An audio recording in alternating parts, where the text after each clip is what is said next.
the rally mechanic basically, okay, I'm not going to get into detail, but it is necessary to explain. When you've lost health in this game, you can regain that health by doing damage, as long as you do it within a short amount of time. I'll try and display this when the opportunity is right, which might be now. We're going to face the first elite. Now, I would be surprised if you survived this your first time without a guide, because it really is quite difficult to kill him. He's an undead archer. He fires two... Actually, I don't know if he's going to be an archer, or if it's going to be another elite, but we'll see.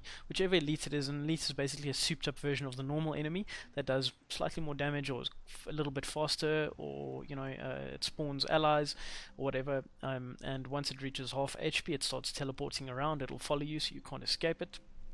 So if you don't think you can take it on, don't try, because once it gets to half HP, all elites will chase you. They'll teleport to you until you die, or until it dies.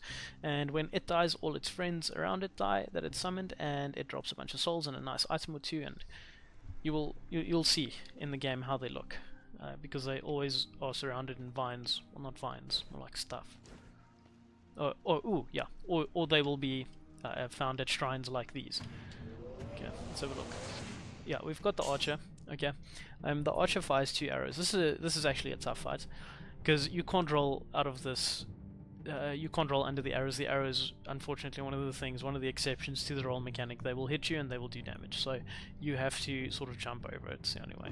So I'll get hit once to show you. I mean, you can roll through them, but you can't duck, is what I meant to say, not roll. You can't duck. You can roll through them, or you can jump over them. So I have to either jump or roll through them, and don't make the mistake that I'm going to show now. Don't roll away from the arrows like this, because you'll get up and then they'll hit you anyway, so always roll into them. Okay, let's take this guy on. Just want to actually lose some health. Okay, that little explosion happened because he reached half HP. I do want to take some damage. Okay, I'm going to take damage. Keep an eye on my health bar and how I regain the HP. As you can see, the rally mechanic is working there, or did work there, to bring some of my health back. The first time we kill this boss, he drops a bunch of souls, or this mini boss, the elite. All elites drop souls, and he drops the vine rune, which permanently gives you the ability to grow climbable vines instead of just tickling them.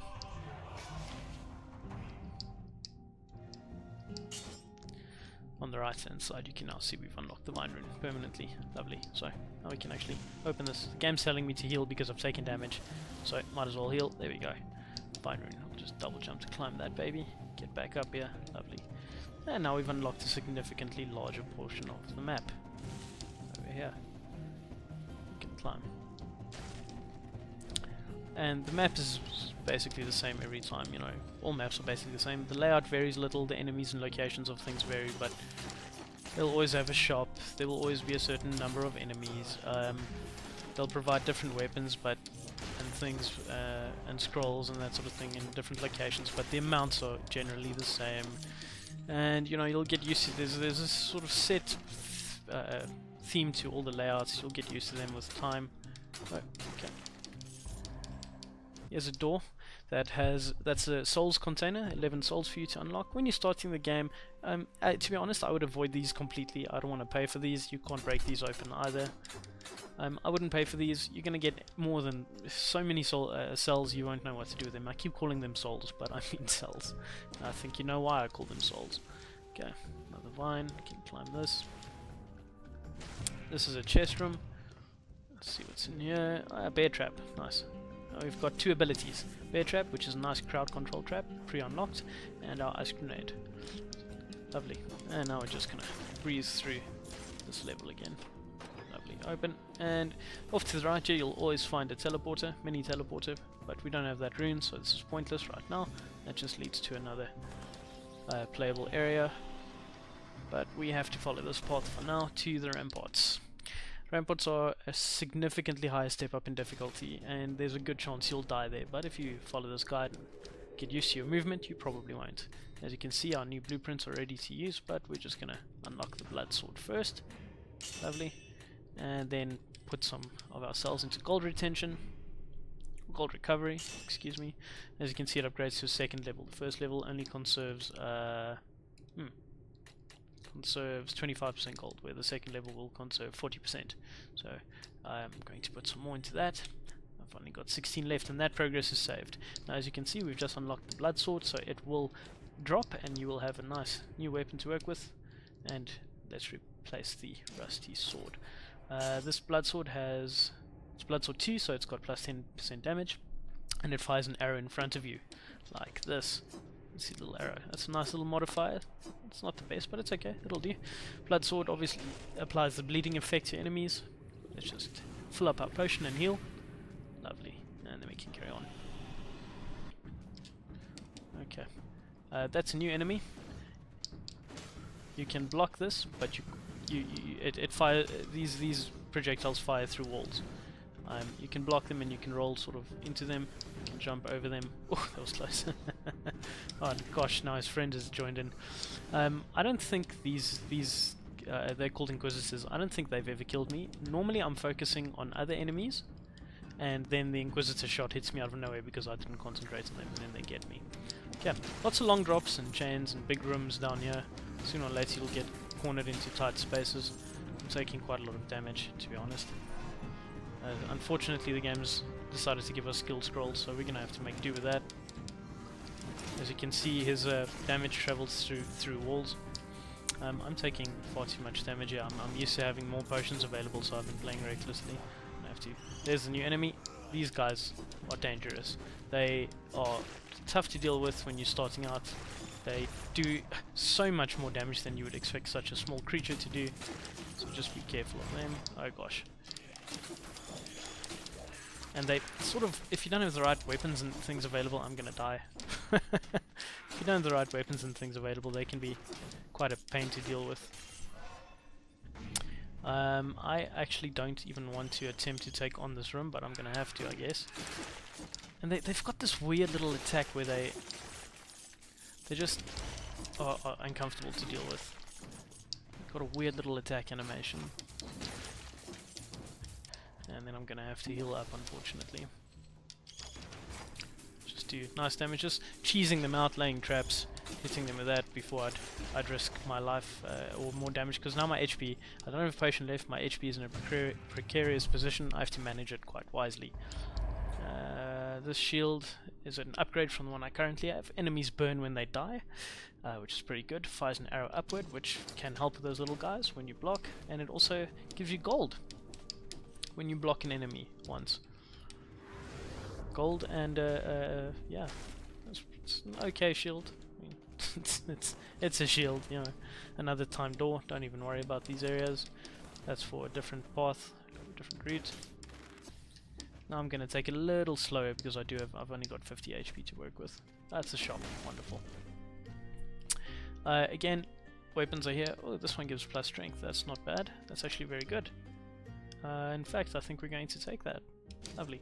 So the only reason why I took that over the scroll is because it already gave me 1 strength, and as it costs the same amount as the scroll, I might as well upgrade my weapon. The nice thing about the throwing knives in this area is that those flyers become much less of a problem when they're isolated, as we can just sort of hit them with throwing knives. Oh, this one's got a backwards throwing arrow as well, and the +1 strength. That's lovely. Can go a little bit faster now that we've got this available to us. Not too fast, but yeah. No wall jump in the game, sadly. The throwing knives are very effective, especially at lower levels. They do good bleed damage. The initiation damage is nice, they've got a lot of ammunition. Ah, that's perfect. That is perfect. Exactly what we needed. It worked out quite well that I didn't take the... oh god. But I didn't take the other scroll. The health scroll. Gotta be very careful here now. What the hell died down there? I might just skip this entire area. Let's just have a quick look. I actually, if you're a new player, I would not risk going in here with this kind of health. Only reason I'm doing it is because I feel confident in my ability to dodge. But if I definitely would have died if I just started playing this for the first time. Nope. Okay, and this little drop is how you get to the next area. the boss is through here. Again, pick up every scroll, every weapon, every little advantage that you can before you get to him. There is more content to the right of this area. There always is. Not a lot. There's a few more rooms and things. Okay, this is the end. This is the end of the map. Lovely. Okay, let's go take on our first boss fight. Fresh run, first boss fight. Here we go. I actually think they're useless, but that's another video's content. Okay, for your first boss fight, just try and get used to this. I'm not going to go into a boss guide yet. Just try to get used to his patterns and his movements, because he really becomes very easy lately. He's easier than some elites, honestly. I'm just going to spam as much as I can on him for now. Okay, all my ammo is stuck. Ammunition is a thing in this game. Unfortunately, it's not very friendly with bosses. I'm just using my CC on him. Okay, that's an attack that you can roll out of, and he's got that white little force field when he takes a bunch of damage. That one there, and he gets that little red secondary force field over there, which does area of effect damage around him, so don't come close to him when he's got that. And once his HP reaches a certain point, he does that floor attack that spreads across the entire map and does a considerable amount of damage if it hits you. So just jump over that. Don't try and roll it, just jump it. Oh, he's so slow from the ice. Okay, immediately after he does the force field, he'll always do the red attack. It's getting very close now. There we go, lovely. Okay. Yeah, a lot of damage there. It's nice that that I've got all this crowd control. You might not have as much. And I mean, bear traps are probably the best or second best crowd control item in the game. Whoops. Okay, he's got one more ability that he can't use because I'm trapping him so much, which is where he jumps. Wow, this is working amazingly. No, not that. There was the jump, but I dodged it. I'm just gonna heal. Remember, don't try to heal when he's close to you.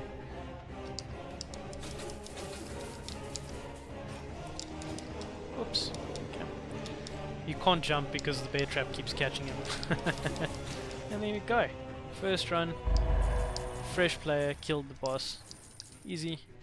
Just again, you're gonna die probably. You'll probably die a couple of times. Just try and get used to his movement. I'm just trying to illustrate how easy it can be to kill him, and yeah, how important it is to manage your items and gold and everything.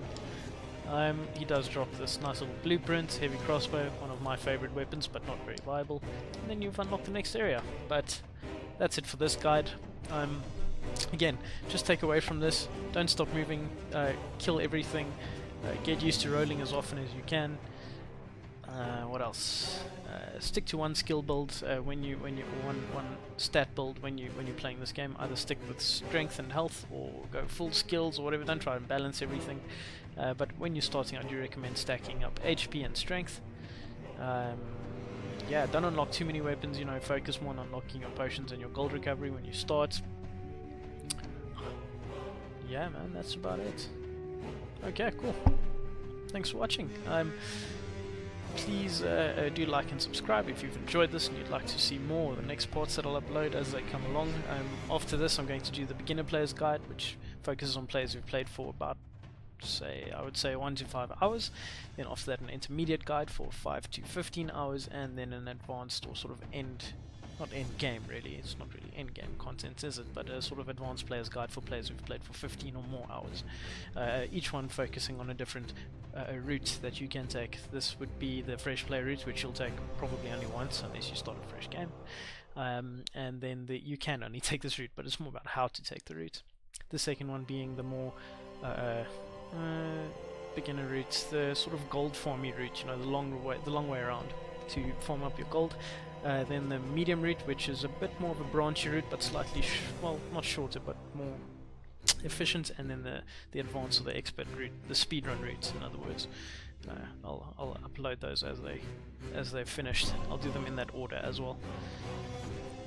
Yep, that's it. Please also just leave a comment or two if you do disagree or have anything to add. I'm always try to answer the comments that are left, and I do appreciate any kind of criticism. And yeah, that's about it. Thanks so much. Happy hunting.